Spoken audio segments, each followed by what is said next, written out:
Well, I would like to, first of all, welcome everyone here and thank Mark for his very kind remarks. And one of the things now that really has made me endeared to Rockefeller University as I reach my 12th year at this university has been the Women in Science program. Shortly after I came to this university, the Women in Science program had raised the funds that Mark referred to support an endowed professorship. And I was the proud recipient of that professorship. And I am the Rebecca C. Lancefield Professor at the university. Rebecca Lancefield was an important scientist at the university. She was a member of the National Academy of Sciences. She worked out the basis for testing for strep throat, but she was never a full professor at the university. And it was back in those days where women had a harder time than women do today. And so I proudly carry her torch and will do so with pride. And in addition, I am now extremely pleased that Robin Chemers Neustein has very nicely given me her name to carry as well.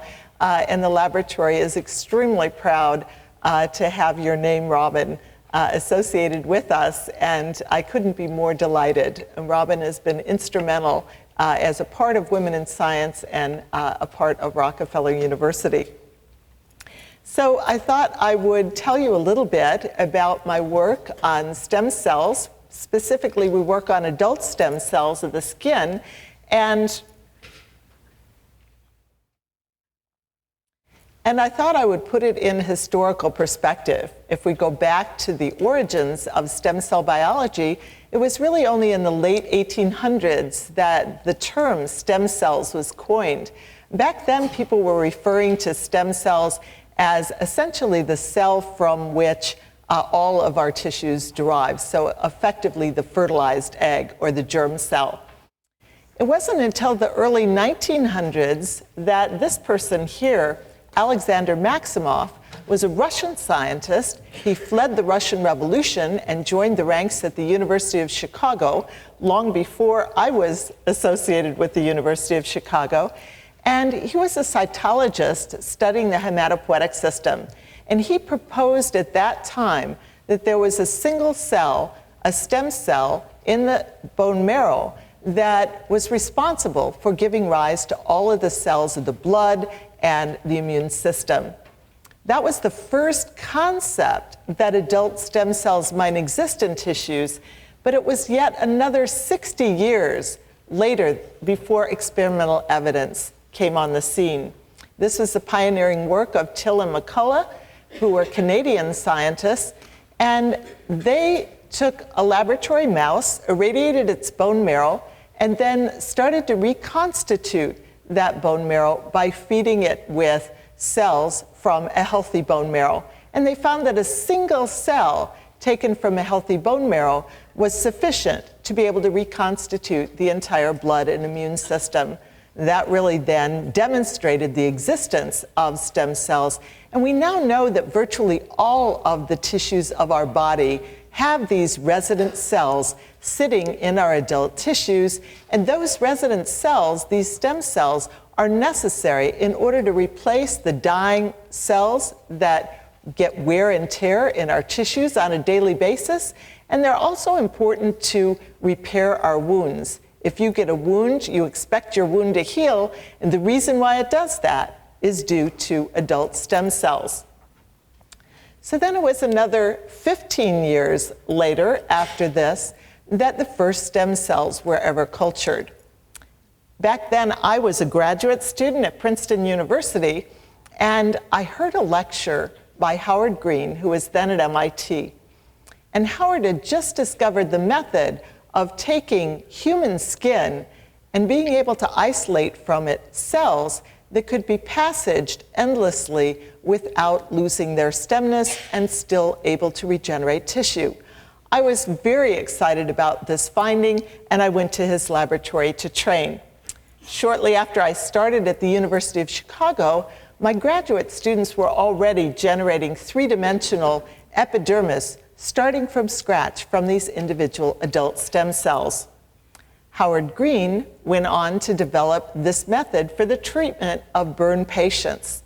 So it's possible then to take a small sample of the patient's good skin, expand that in culture to make sheets of epidermis, and then graft it onto the burned skin. This just shows you an example of one of those grafts. One of the things that we've learned about this some 30 years later, and in fact this is really a 30-year success of the use of stem cells in a clinical setting, we've learned that the skin of these patients that has been repaired with stem cells doesn't show signs of cancer, doesn't show skin abnormalities, and what that tells us is that these stem cells can be isolated out of their tissue, passaged and grown in culture, and then used for regenerative medicine. In addition, we've learned that the skin of these patients, while it provides protection to keep harmful microbes out and essential body fluids in, never sweats, nor does it make hair follicles. And in fact, one of the things that we've learned over the last 10 years is that there are stem cells in the sweat gland and stem cells in the hair follicle that do this job. So we often think of stem cell therapy as something of the future, something that is yet to be accomplished. But here's a more than 30-year success of using stem cells for the clinic for regenerative medicine. I'm going to give you one last example, and this is an example from another postdoctoral fellow from Howard Green's laboratory. Michele DeLuca is now in Rome, and he began to study corneal stem cells, which are very similar to that of epidermal stem cells. He thought that with patients that have suffered from, say, an industrial burn, where they're blinded in one eye, that if it's possible to culture the stem cells from the good eye, then he might be able to correct the blind eye. I'm going to show you an example of the blind eye first, before stem cell therapy, the blind eye after stem cell therapy. Again, several years ago, there was a publication in the New England Journal of Medicine, the highest journal of medicine that the country holds, showing 100 different patients whose blindness had been successfully cured using stem cells in a clinical setting. So again, hopefully I've convinced you now that stem cell therapy is something that can be useful and something that can be life restoring. So my laboratory studies predominantly the hair follicle. We also study other stem cells of the skin. And I've always been a basic scientist. I've been interested in how do stem cells work? How do they have this tremendous ability to replenish our tissue cells and also to repair wounds? But I also think science should be interesting and science should be fun and fascinating and, quite frankly, beautiful. And nature has clearly had a lot more fun and fancy in creating body surfaces than she has in any of the ugly organs that most people work on as scientists. I never understood that. I always think everybody who's a scientist ought to be studying the skin. What can I do? There's some things you just can't change. So when I moved to Rockefeller University, we devised a method where we could fluorescently tag the stem cells of the hair follicle and be able to follow them. And this shows you an example of that. And each one of these red rods here is a hair follicle. They have an associated sebaceous gland, and here are the stem cells. They're located in what we call a niche. They have their resident or their house. And these stem cells are useful in making hair. So how do we know that? Well, we could use fluorescence-activated cell sorting in order to purify these cells.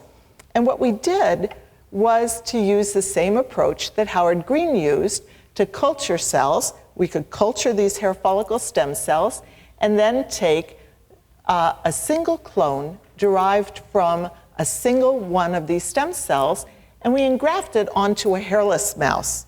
So what do we get? This beautiful tuft of hair. along with epidermis and sebaceous glands. Now this, I always thought that my postdoc who did this work should have done the grafting on the head, not on the back of these animals. But again, this still nevertheless got us responses, often from non-scientists who suddenly took an interest in our work. So can these stem cells do something more than simply making hair, epidermis, and sebaceous glands? In order to be able to test this, we used a technique known as somatic cell nuclear transfer. And in this particular technique, we take an unfertilized mouse oocyte and remove its nucleus and discard it. And we replace it now with the nucleus from one of our hair follicle stem cells. So now we've generated a hybrid cell. This is a cell that has the DNA from the hair follicle stem cell, but now it's exposed to this youthful, unspecified cytoplasm. So what does it do? It turns out that this cytoplasm reprograms the nucleus and tells the DNA to basically act as if it can do anything. So the way in which we demonstrate that is to introduce it into a mom who's been treated with hormones so she can deliver pups, but she doesn't have any eggs to deliver. So we give her those eggs, and basically this is the result. Cloned mice, they are derived 100% from that hair follicle stem cell, and effectively what this tells us is that all 220 different cell types of the animal can be generated from these hair follicle stem cells if we can reprogram them. We call this epigenetic reprogramming, and this technology has been used in many different settings in animals.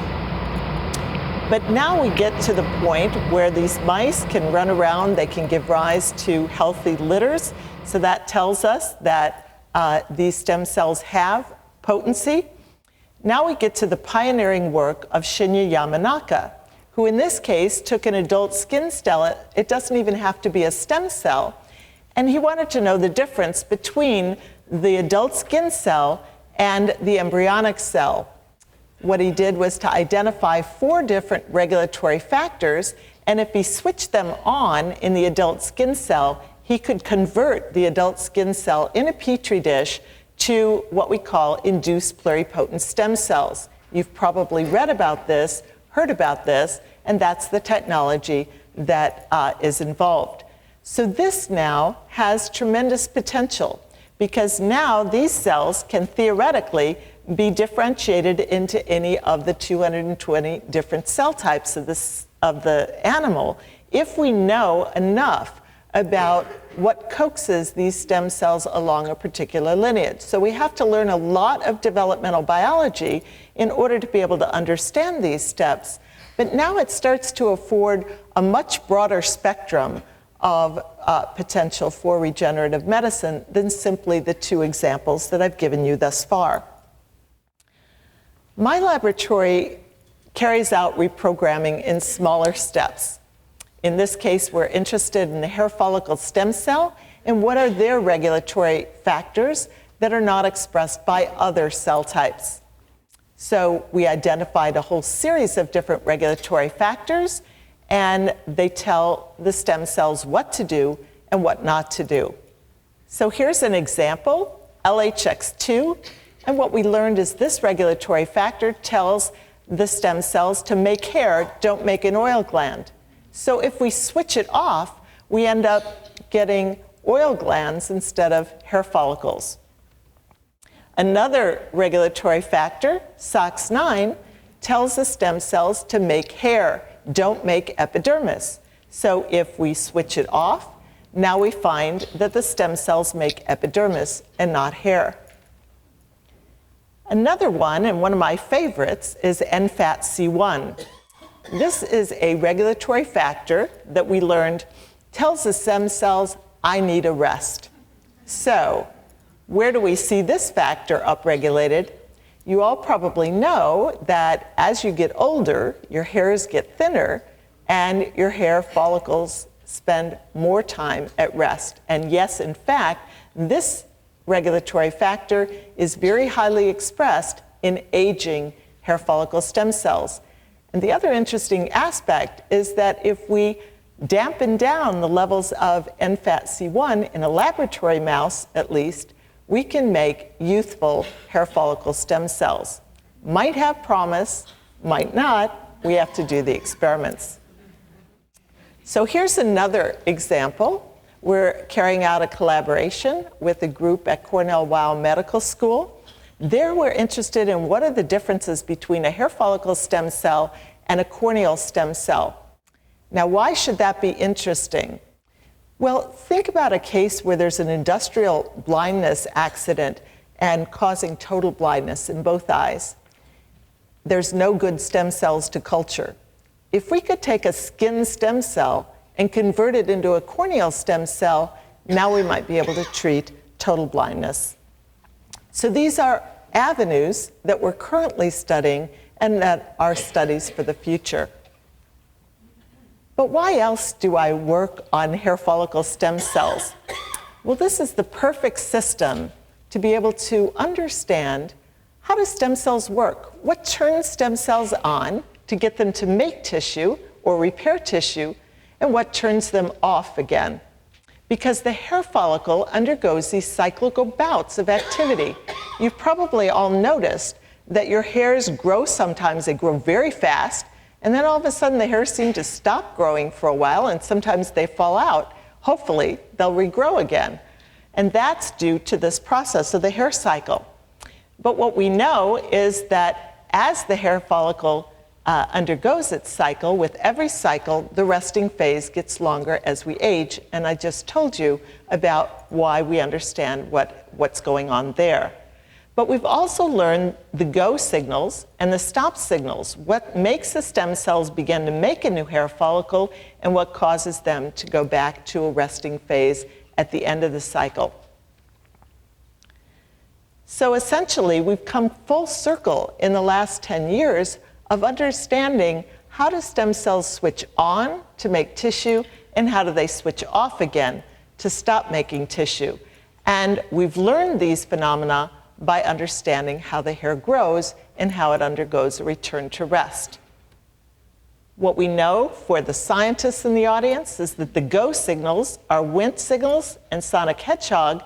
The stop signals are BMP6 and FGF18. And so now that we know that information, why is that important? Why should we be concerned about what turns stem cells on and off?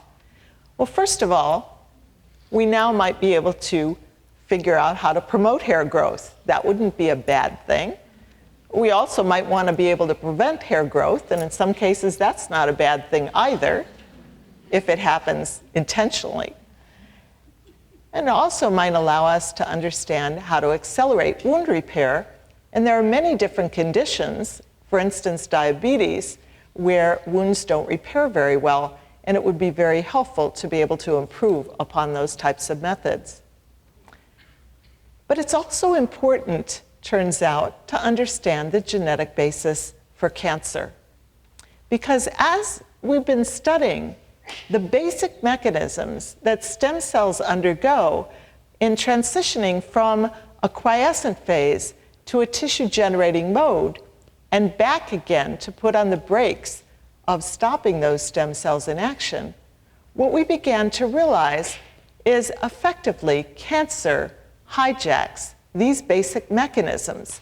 We've learned that the repressive or the brake is often missing in cancers, and we've learned that the activating cues for these stem cells are often abundantly expressed in cancers. That starts to give us an understanding of just why cancers are so deadly and why they've been so problematic to treat, because effectively, all of our tissues of our body have to be able to replenish our cells. They have to be able to repair wounds. But it turns out that when that basic mechanism is deregulated, now cancers can arise. So I'm going to show you one example. And this is an example where we genetically overactivated the mechanism that turns a stem cell on And at the time, and this was a long time ago now, when we first began working on this, we didn't appreciate the need to also turn the stem cells off. So we just switched the stem cells on. We got these beautiful furry mice, and you'll see from his brother in a few seconds here that in fact these are really truly furry mice, again getting us phone calls, attention from the media, volunteering for clinical trials even though I'm not trained as a medical doctor. And effectively it did bring us back to some of the old days. But the thing is that these mice develop cancer with age. And every time we generated a switch on signal and overactivated it, we ended up getting mice that were tumor prone. We could switch it off and we would get mice that were tumor resistant, and that you might think that's a good thing, but it turns out that those mice don't repair their wounds very well. So these are basic mechanisms, and the stem cells and the tissues know how to do it. They know just how much to turn it on and just how much to turn it off and when to do it. And these cancers turn out to do this in the wrong way. So that led us to then wonder, what is the relationship between a normal stem cell that makes normal tissue and a so-called cancer stem cell, a cell that's making the tumor tissue? And we focused our attention on squamous cell carcinomas of the skin because this is the second most common cancer worldwide. But in addition, when you think about squamous cell carcinomas as a general class of cancer, squamous cell carcinomas of the lung, of the cervix, of the head and neck, now you're talking about very life-threatening disease, and we really don't know nearly as much as we do about some other cancers with regards to squamous cell carcinomas. And so we wanted to be able to purify the tumor-initiating or squamous cell carcinoma stem cell and be able to understand how it might differ from a normal stem cell.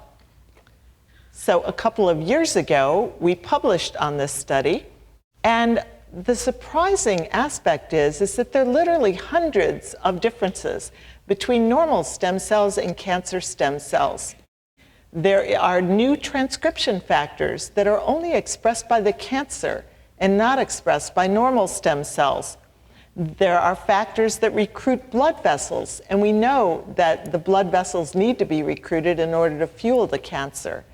There are factors that make the cancer cells grow fast, excessively fast. There are factors that help the cancer cells to invade. And there are many more factors. Ultimately, we'd like to know which of these factors are really critical in causing cancer. And when you think about generally one of the problems of treating cancers, the problem is often that the cancer therapeutics are basically harming not only the cancer cells, but they're also harming our normal stem cells, our normal tissue cells. And if we could be able to figure out just what's necessary for the cancer stem cell that the normal stem cell doesn't need, then maybe we could start to develop therapeutics that are an improvement over the current cancer therapies. So we began to look not only at the differences in mouse squamous cell carcinoma cancer stem cells, but also in human, and we've been teaming up with researchers at Sloan Kettering on head and neck cancers. There's a very large National Cancer Institute genome sequencing project going on that is identifying mutations in head and neck cancers. This is the sixth most common cancer worldwide, 50% mortality rate, more than 600,000 cases per year. So very devastating, and currently there's very little that can be done. So it turns out that in these cancers, there are literally hundreds of mutations as well. And again, we're left with the same challenge of how do we identify which ones are really important in the cancer and which ones are merely along for the ride. We've been carrying out mouse genetics for the last 20 years, and we typically analyze the function of each gene one by one. As the genome sequencing era emerged on the scene, where we can now identify hundreds of differences, we can't simply analyze changes one by one. We need to come up with new methodology. So in the last couple of years, my laboratory developed new methods to be able to screen through and identify which ones of these genes are truly important. Ideally, if we looked at, take a page at genetics of the fly or the worm, people have been able to knock down genes or test for functions of genes in the worm or the fruit fly for many, many years. Up until the last couple of years, we couldn't do that for mice. But we've now developed a method where we can literally screen through genes by the thousands rather than by one by one. And when you're talking about trying to understand the basis of cancer, for instance, now it's a much more suitable system to use a mammal than it is to use a fruit fly or a worm. And so I'm just going to show you two different papers that we published in the last 6 months. One of these was doing a whole genome-wide screen. What that means is we screened through 22,000 genes in order to identify which genes are critical for cancer growth, but they're not critical for normal skin growth. And we identified a whole number of new genes that we're currently now testing to see whether those might be important with regards to cancer therapeutics.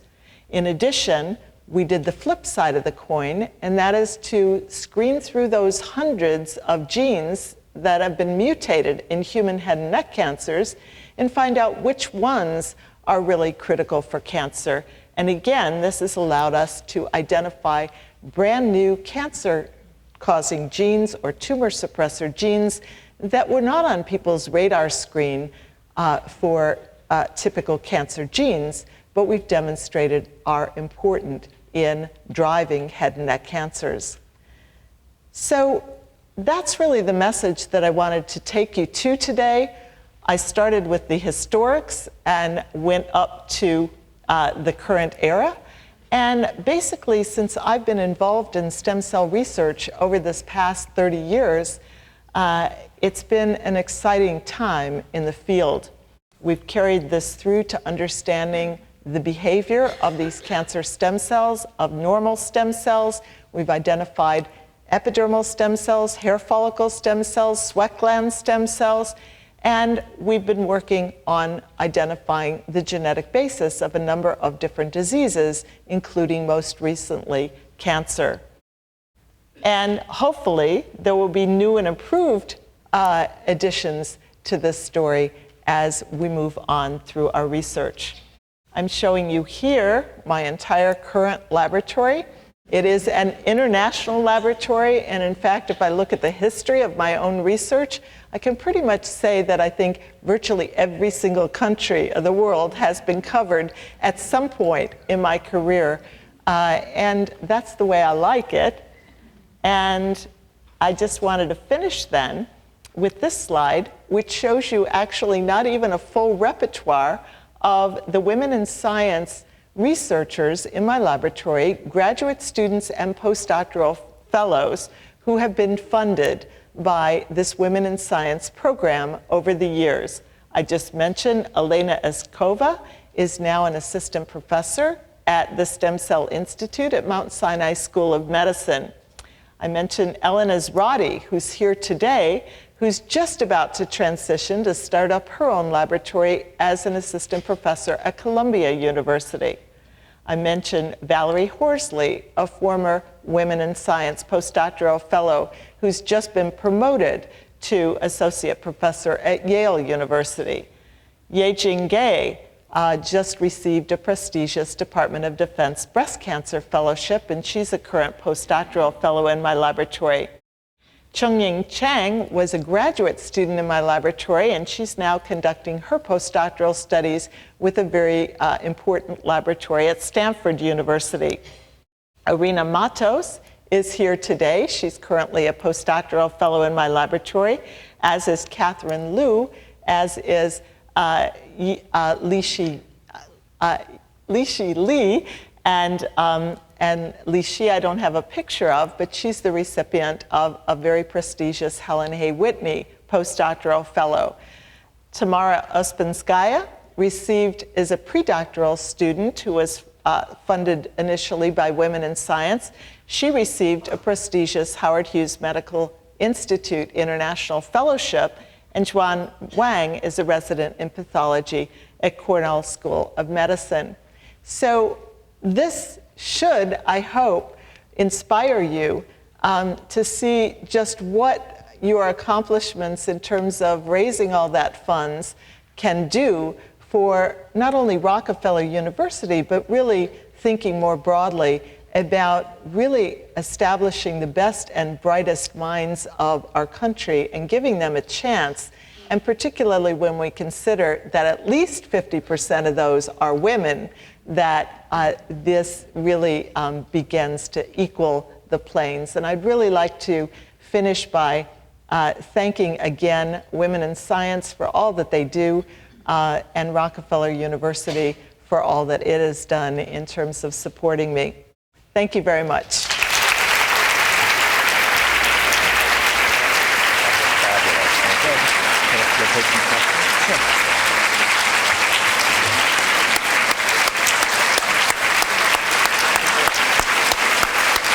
Well, thank you, Elaine, for a wonderful presentation. We have time for questions. Thank you for your wonderful talk. Can you generalize from your knowledge to possible stem cell strategies for Parkinson's? Yeah. So the question is what kinds of prospects are there for Parkinson's, treating Parkinson's disease using stem cell therapy? There's actually a researcher that is across the street from us at Sloan Kettering who's working on that very problem. The strategy there is to start with these induced pluripotent stem cells, and then in understanding the biology of what generates a dopaminergic neuron, to be able to coax those cells into making dopaminergic neurons. Yes, I'm dyslexic here.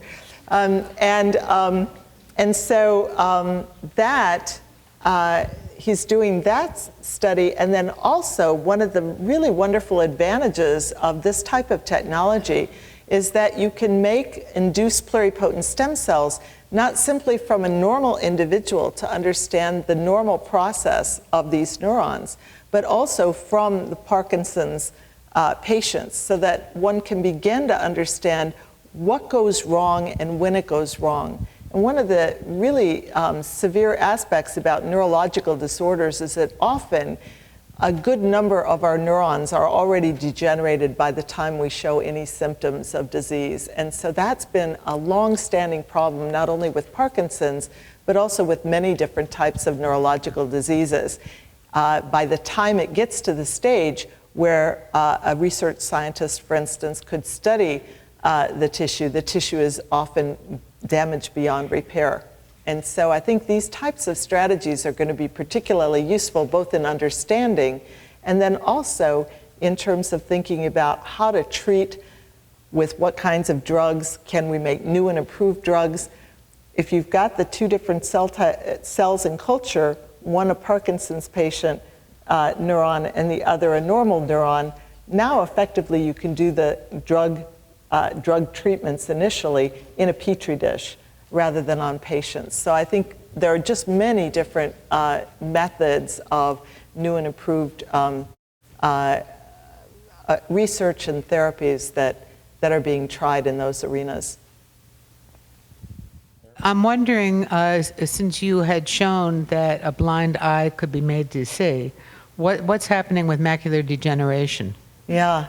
That's a tougher one, unfortunately, macular degeneration versus corneal blindness. In the case of corneal blindness, it's just the surface epithelium of the eye. And since we've had the pioneering work of Howard Green since the early 70s, then that field has advanced much, much faster. That said, people have been working on various different approaches to try to come up with increased knowledge as well as increased therapies for macular degeneration. It's just that, one, it's a much more difficult problem to begin with, and secondly, the research is really lagging way behind that it is in the few examples that I gave you. So that said, I'm very optimistic for these types of approaches, because you look at 30 years later and the really wonderful successes of clinical treatments and therapies when you have a long-standing knowledge of stem cells and stem cell differentiation. And I think the other fields are going to advance in similar ways. It's just that it's going to be a while yet still. Beyond the short-term or medium-term implications for this type of research, what do you see as the very long-term implications for human longevity with these type of treatments? Yeah, human longevity. Well, so just to give you an example, perhaps, that's near and dear to my heart with regards to the hair follicle. We now know how to make an aged, tired hair follicle stem cell to become rejuvenated again. But one of the concerns that we have and that we're currently testing is whether or not there's a biological clock for that hair follicle stem cell that says, I will undergo this number of rounds and then I'm finished. If that's the case, then we might be able to rejuvenate that old hair follicle, but in fact, the good news would be we might get a few new rounds of hair growth. The bad news would be once it's finished, we're ending up with baldness, complete baldness. So there are these sort of twist sides that you can say. I mean, the scientist always has to be completely open about these things. There are these flip sides, though, that we really have to work out to be able to really understand more about stem cell biology, to really think about these issues of aging. With regards to aging in general, then I think you're dealing with a major toolbox of repair, because effectively every single stem cell, as we develop the stem cells in our tissues, those stem cells are becoming more and more restricted as far as what they do, so that by the time you have, for instance, the stem cells in the adult skin, those stem cells are really programmed to be able to make hair, epidermis, sweat glands, sebaceous glands. They really don't want to do anything else unless they are manipulated in some way.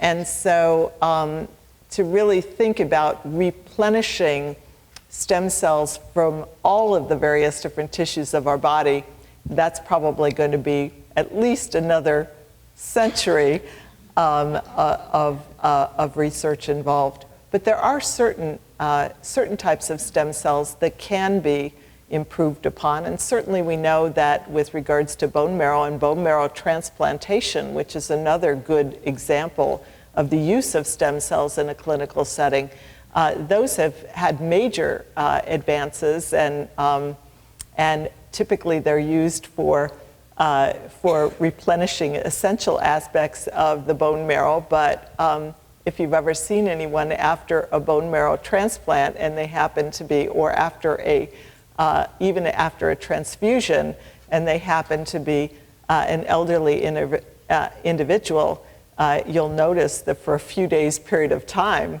they are in pretty good shape. You could take them out to museums and whatever, but we're talking in terms of a long-standing aspect of aging. I think there's still a lot of research to be done. What's the difference between the stem cells you're working with and embryonic stem cells? Yeah, good question. It's always a question that comes up in an audience, and the embryonic stem cells are effectively the stem cells that you can culture from an early embryo. The embryo begins obviously as a single cell, and it divides, continues to divide up to about the 8-cell stage or the 16-cell stage before it starts to show any specificity of any of the cells within that developing embryo. And then the innermost cells end up being the cells that are effectively going to give rise to all of those 220 different cell types of the animal. At that stage, they can be cultured, and those cultured cells are embryonic stem cells. So it doesn't require, to get embryonic stem cells from human, doesn't require a womb. It can be done in vitro, but it still requires the initial fertilized egg. And so with regards to induced pluripotent stem cells, those are similar. They're not identical to embryonic stem cells, and that's one of the challenges that researchers are currently actively pursuing, is really trying to get the induced pluripotent stem cells to behave perfectly like embryonic stem cells.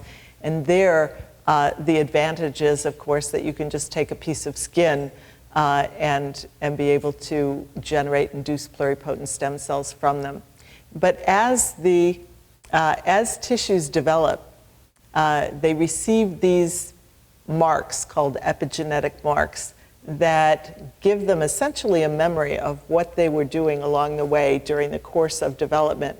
And so that by the time the tissue reaches an adult tissue, it's gone through so many different marks that it really knows what to do.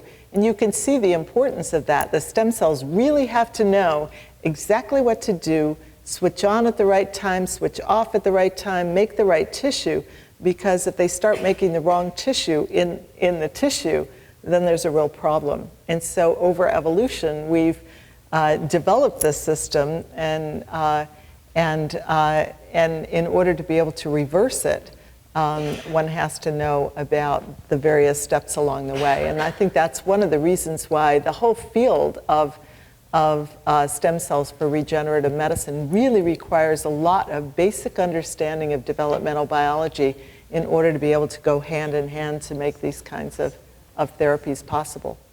I was just thinking, as we're using stem cell therapy to address disease, and you're dealing with either replacing a diseased organ or tissue, is the general age of the patient or general health of the patient a consideration in successful therapy? Yeah, it's a good point.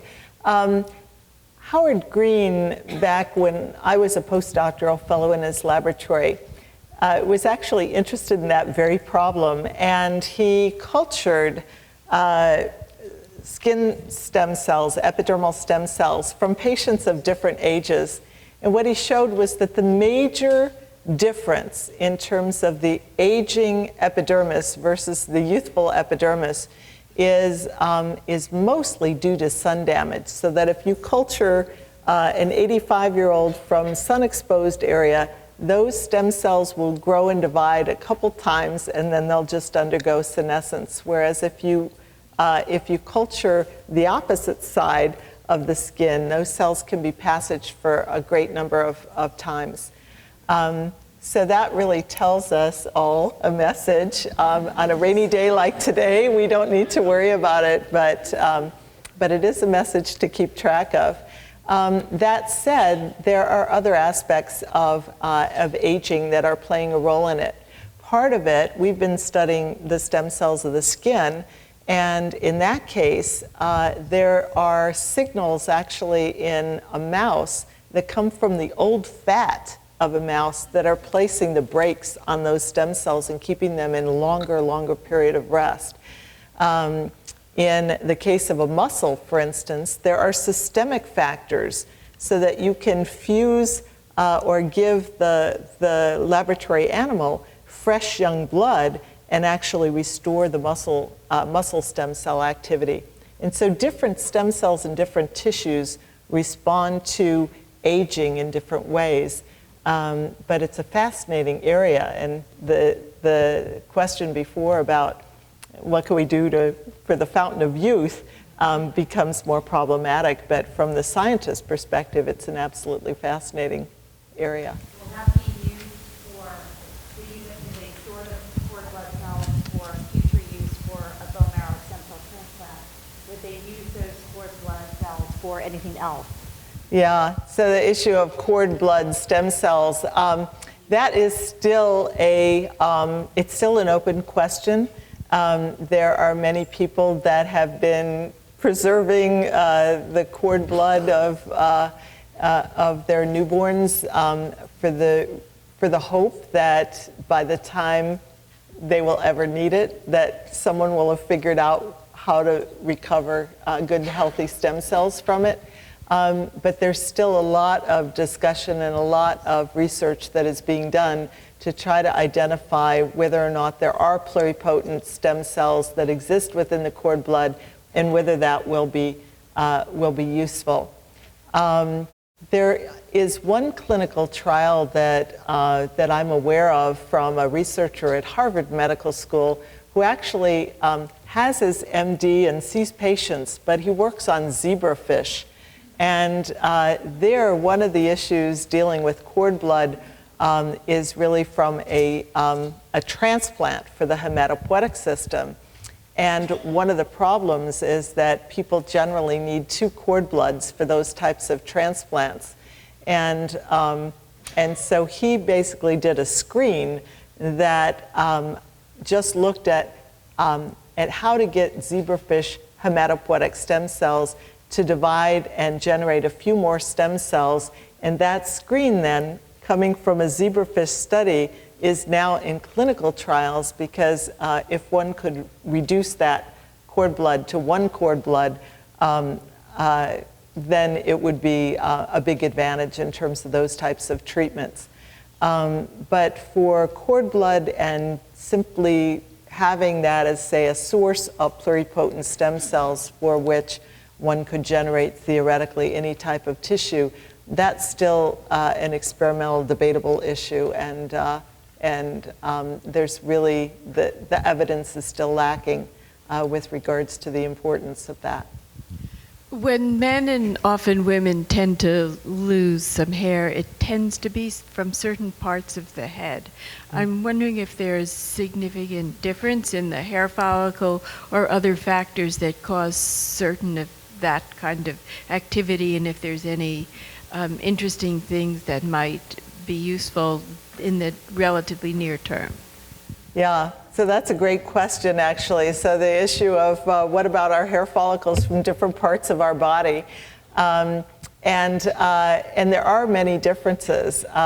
There's a researcher at Stanford who has characterized the dermis, the underlying the epidermis from, and the hair follicles from different parts of the body of human skin. And there are literally hundreds of differences with regards to, and what that means is still an open question. With regards to, say, head hair, scalp hair, for anyone who has or knows about someone with male pattern baldness, for instance, one of the typical aspects is that hair on their chest is not an issue, it's the hair on their head. And so there, and in fact, I always tell people that the best way of treatment would just be simply castration, but nobody seems to take that seriously. It is actually, it's time for lunch. No.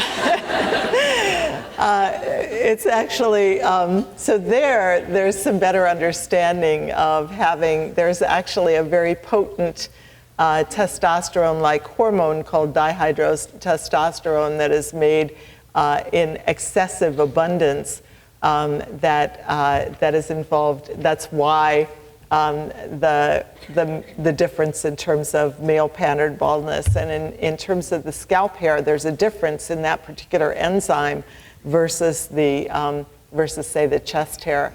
That's probably the best studied example for the reason that I just described to you. But one of the interesting aspects is that even looking at cases of, say, human baldness, one thing that we've learned over the years is that the signaling pathways that we worked out for that mouse, for instance, that showed the super hairy phenotype, turn out to be the same signaling pathways in human baldness that are repressed. And the mechanisms of exactly how that is are being quite well worked out. So there are differences with regards to the biology of these different hair follicles, and a lot of what we know is at the basis of the epithelium, very little still at the basis of these hundreds of differences that exist in the dermis. It's still an open area. Well, we're going to have to break for lunch, but before we do that, maybe I can use the chair's prerogative and ask one last question, Elaine. Scientists don't usually like to make very precise predictions because there's so many variables, but you've told us about some stem cell therapies like skin that are already in existence, some that are very distant, the fountain of youth, Yes. And some that are in progress, like the studies on Parkinson's.